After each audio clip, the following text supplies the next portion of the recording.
Farming is big business across America. More than 2 million farms spread across some 900 million acres. Many tractors are equipped with technology that companies like Google are planning to put on the road. Adriana Diaz is in Bondurant, Iowa, with the tools of the future that farmers are using today. Adriana, good morning.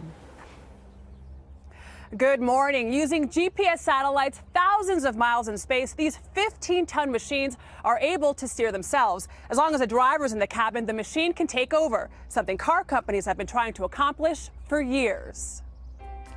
While automakers race alongside Google to design the self-driving car of the future, here in the heartland, farmers have long enjoyed hands-free technology. When you see all of the press coverage and excitement about self-driving cars, do you think to yourself, we've been doing this for years? Yeah, we all kind of chuckle about that. John Teeple runs John Deere's technology group. The farm equipment company has been making machines that drive themselves for almost 15 years. Instead of keeping their hands on the wheel, multitasking farmers can focus their attention on business. They're making decisions not just about what's happening in the field that they're operating in, they're making decisions about their whole operation from the cab of that tractor. My grandfather pulled his equipment with horses. Randy Madden is a fourth-generation farmer who uses driverless machines to work his 2,500 acres of corn. Do you remember the first time that you were able to take your hands off the wheel? I do, yes. 10, 12 years ago, it's a watershed moment in our farming life. Here's how it works. A driver programs the route, and the GPS-based technology does the driving down to the inch, avoiding missed spots and repetition. It's designed to save time, fuel, and money, though assisted driving can cost up to $20,000 per machine. We tried out the technology for ourselves at John Deere's Iowa test farm. So now it just took over control? Yep. It's turning by itself? Yep.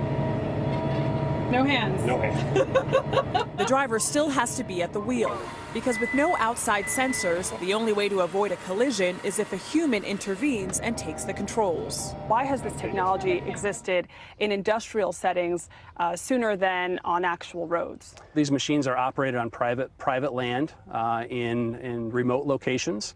So certainly the challenges associated with rush hour traffic aren't a challenge when you're operating a tractor in a 100-acre field in central Iowa. But as farming becomes more automated, agricultural jobs may be on the line.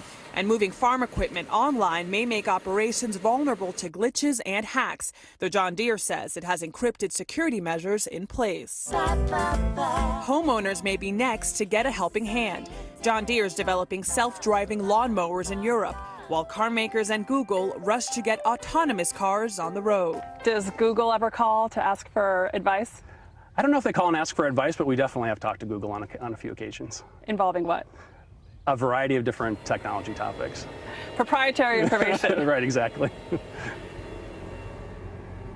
John Deere says fully driverless tractors are at least a decade away. At that point, farmers will be able to focus fully on running their business instead of running tractors like this one. Gail? Fascinating stuff. Thank you, Farmer Diaz.